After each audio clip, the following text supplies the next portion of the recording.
Well, good morning, my brothers and sisters, my friends and family. It's time for another edition of Up and In It. I'm your host, Adrian Babashoff, and if you're new here, welcome as well. And if you're wondering what the show is about, completely dedicated to improving quality of life for both people and planet through liberation and independence, moving you from surviving to thriving and living life raw. Today is episode 148, and it's Alternative Lifestyle Design 2020, a look back. I'm coining it as an alternative lifestyle design. It's us going against the norm, creating our own lives instead of having our lives created for us. So it's a lifestyle design, designing your life. And I'm very excited. There's some pros, some cons and stuff like that. But today I just kind of wanted to go over episode 148 here and just kind of give some stuff about what my experiences were, my takeaways for 2020. So this is a potty mouth podcast, so listener and viewer discretion, be aware. All right, so there's no going back is my first note on here. And once you get the taste of freedom, once you get the taste of doing stuff your own way, working when you almost want to work. Like I get to choose, which like right now it's a sunny side, California. It's a cool day here, kind of cold, but I've got about half hour to kill before I get to my next job. So I figured I'd spend it with you guys and get one of these podcasts out. But I have the choice. I have the freedom to do so. And there's so much more freedoms that's going into into my life every single year. And I talk to a lot of people because I'm very, very interested on, you know, if people have different things going on and if something's better than what I'm doing, I want to adhere to it. And I kind of want to know how people are doing, what they're doing about the things that they don't like. What are they doing about the things that they do like? And what I found is the majority of people are doing shit that they don't like, and it sucks. And I feel like people are doing stuff because they feel like they have to do it. There's a lot of things that we do have to do, like pay taxes and eat, shit, sleep, don't look both ways before you cross the road. You know, there's some certain stuff, but there's a lot of things that happen where I don't understand why we're doing these things and to what end.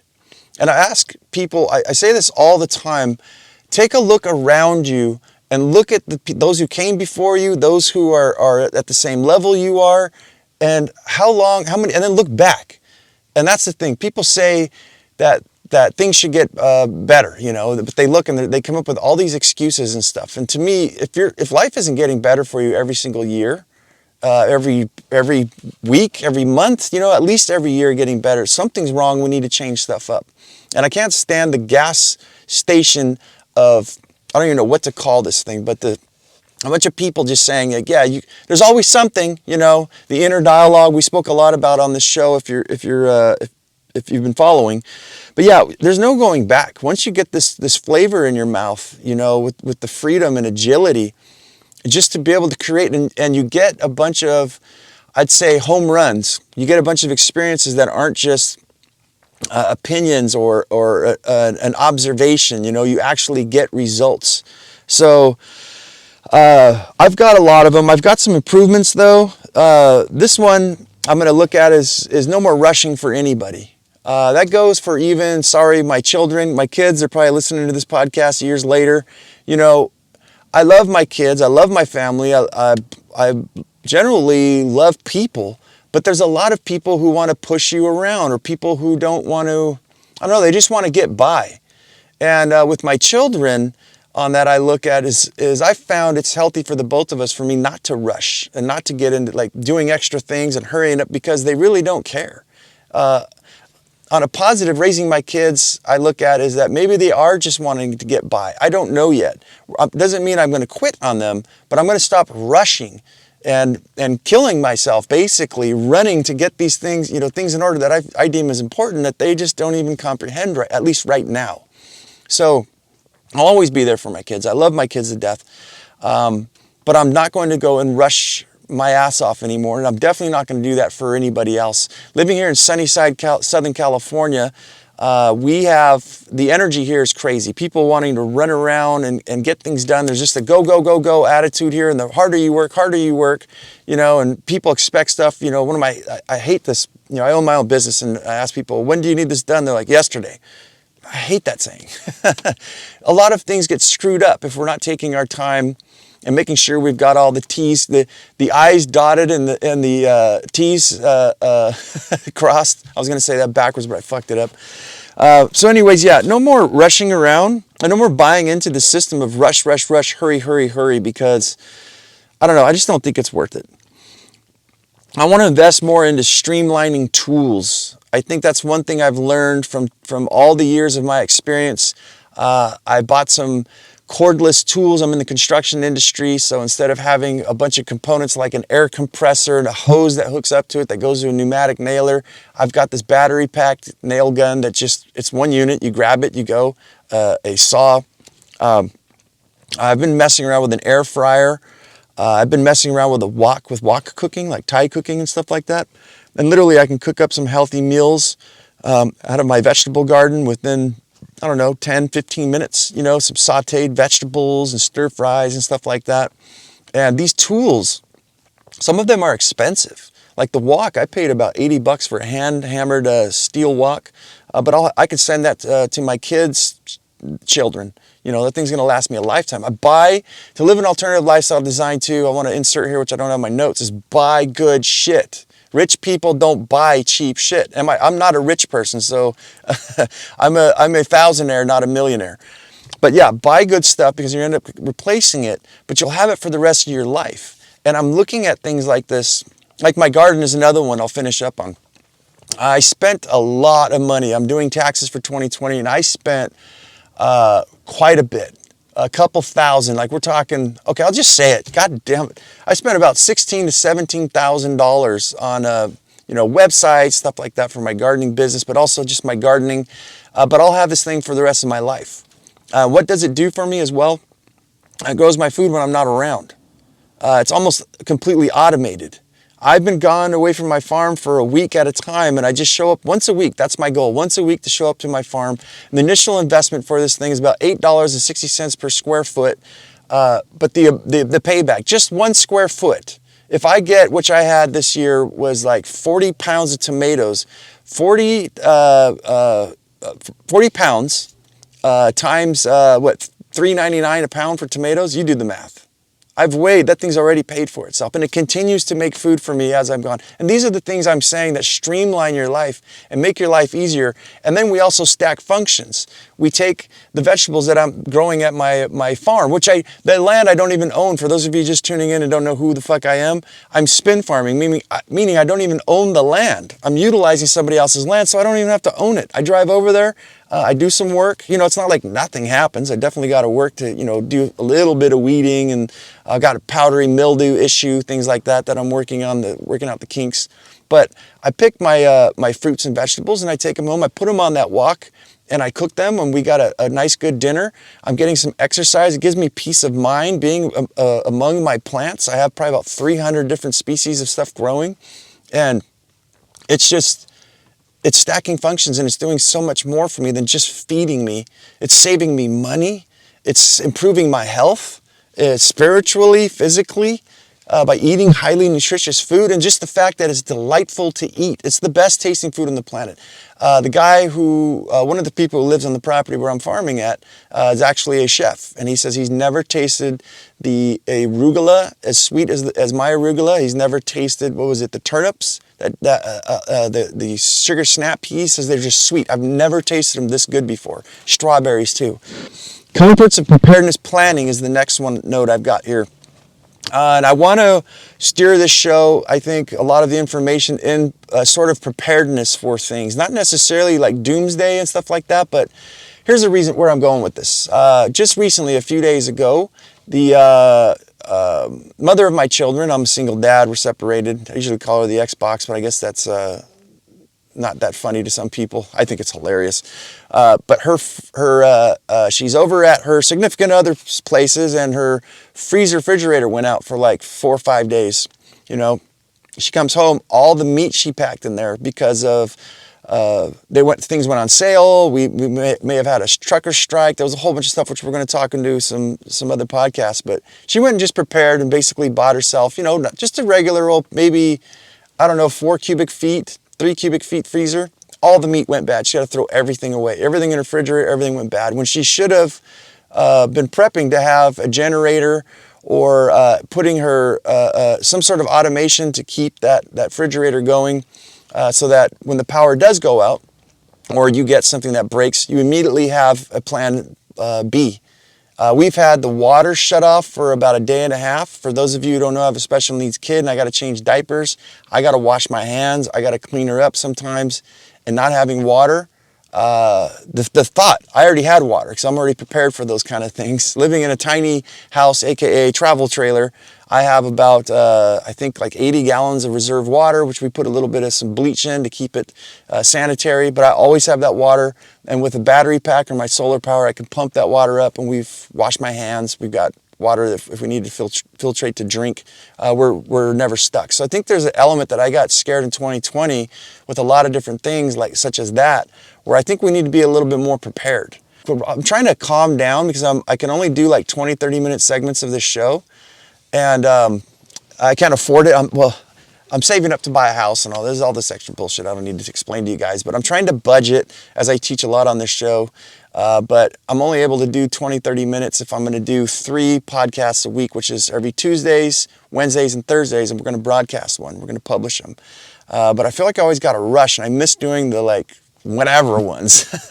In the comments below, there's an email. If there's something you guys want to hear, it's upandinitshow@gmail.com. Again, down in the descriptions below, whether you're watching this on YouTube or on the podcast, Spotify, or wherever, go down there and message me. Let me know what you guys think, and let me know how I'm doing for you guys. Let me know if there's any improvements or for anything I can do for you. I'm here for you. I'm here for you guys. 3 days a week, calling out, sending out a message. I feel like fucking Will Smith in that, what the fuck's that movie? I Am Legend, like, out there broadcasting. I'll be here Tuesdays, Wednesdays, and Thursdays to see if there's anybody alive out there. Anybody who's, I don't know. We're going to get into that, though. I had my bank account hacked actually yesterday. And good thing that I happened to look at it because I was doing some planning. And I don't know how I feel weird. I've been infiltrated. Somebody just they got a hold of my card. There was a guy at a gas station, I remember, before me. He was tinkering around, doing something. I wasn't paying attention. He pulled up, and I could have swore he was staring at me through his rear view mirror, and I thought I was just being paranoid. So I slid the gas, my card in there, my credit card, and it wouldn't work. For some reason, it just kept reading, like saying, wait a minute, wait. I couldn't shut it off. I couldn't cancel it. So I just pulled backwards to the next gas thing.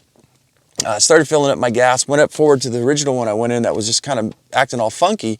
And I looked again and I still saw that guy sitting there. It looked like he was looking at me through the rearview mirror. Finally, the thing shut off and I went back to my truck, filled up my gas and took off. But lo and behold, somebody hacked my account. Now, here's another story about in December when I was working to do a job. I went to a hotel to get a hotel because I was working out of town on a very high-end job. And when I got there, they said, we can't check you in. I says, what do you mean I have reservations? They're like, the computer's down. I'm like, well, fucking get a piece of paper and write it down and file it like we used to back in the 1990s.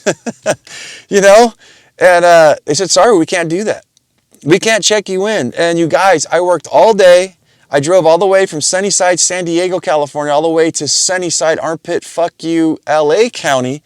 And I was like, where am I going to find a place? And it was like, I think like 7 o'clock at night. I just got dinner, I ate, and I was ready to go to bed. And yeah, couldn't do it. So when I'm talking about these technological advancements of, basically just technology, look, I couldn't even, the simplest little things because of a glitch. I couldn't check into my hotel room. I'm not sure what the future's holding here, but I think we should be very wary of just trusting our bank, our money, everything into technology, into these computers that are so-called making our lives easier, and maybe have some backup. So beyond technology, there's a lot of talk right now of some crazy shit going on where things are getting hacked, food distribution centers and stuff like that. I don't know what's going on with all this madness, but as I said on the show, to improve quality of life for both people and the planet, and to move you from just surviving to thriving, there's certain things like growing your own food, like saving some seeds, doing some things of that nature, things beyond technology, things that think for yourself. What are things that I can do where technology can't really, if things go bad, like I can't settle in my hotel room. Let's give you, for instance, you know, I've got where I'm recording in my F350, my 96 7.3 liter pickup truck, the diesel, and in the back here, I've got a big giant camper loaded with solar panels and a refrigerator freezer thing, and I could charge my phone, my laptop. I've got internet, lights, and a fan, and ventilation and stuff in there. And one thing I could do is I could have went and slept in my truck. Would I want to do that in LA? Hell no, you know. But it's just an example of some things that we can do that's not techie here. I think keeping some sort of cash on hand in case your bank account does get frozen, so you can still go grocery shop and things like that.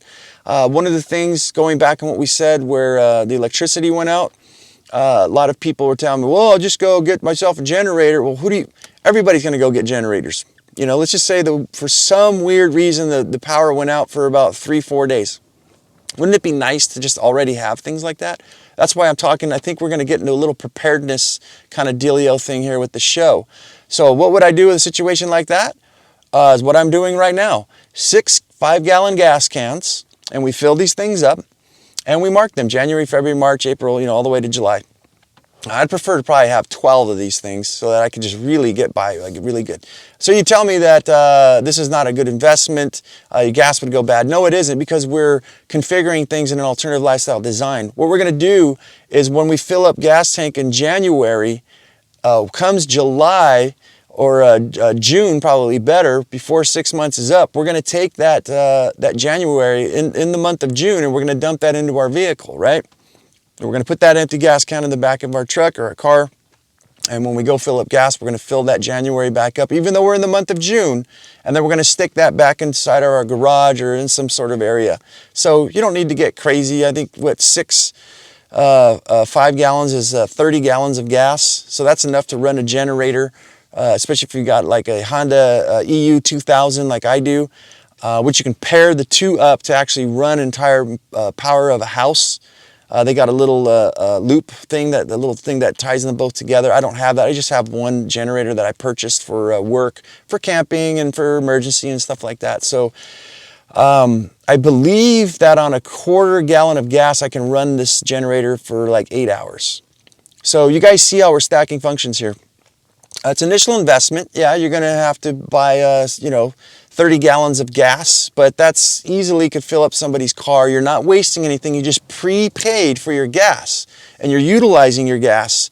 And in case there ever was a problem for more than a day, 2 days, you've got a generator, you've got gas, everything's all set up. So beyond technology as a necessity, I think that there's a lot of stuff on this show we're going to start getting into.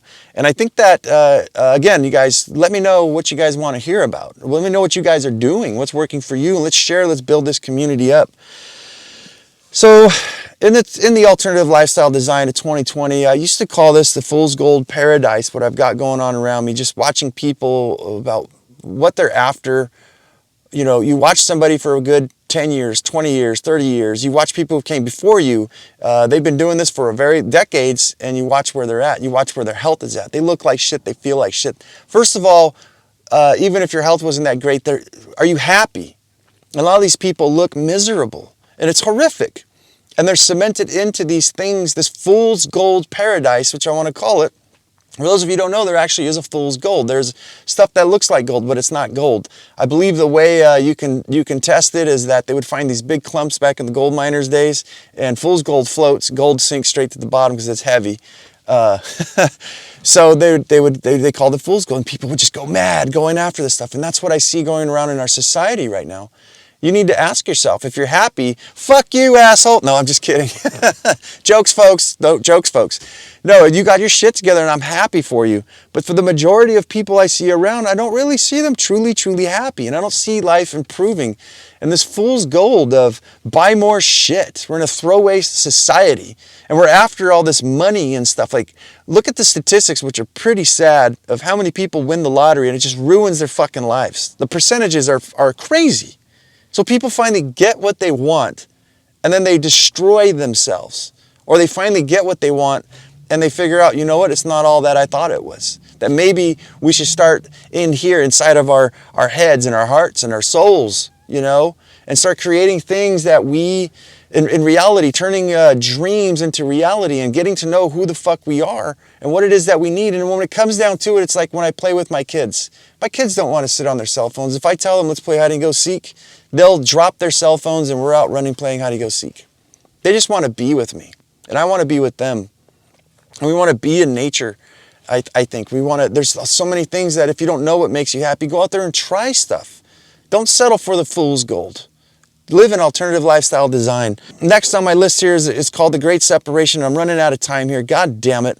I'll try to make this quickly. This is a great separation in individuals, I think. There's those going after the fool's gold, and there's those of us who are going for an alternative lifestyle design. We're looking to design our own lives, and we're asking questions. We're looking around, not just following the rules and following the herd. We're going, what else? This doesn't make sense.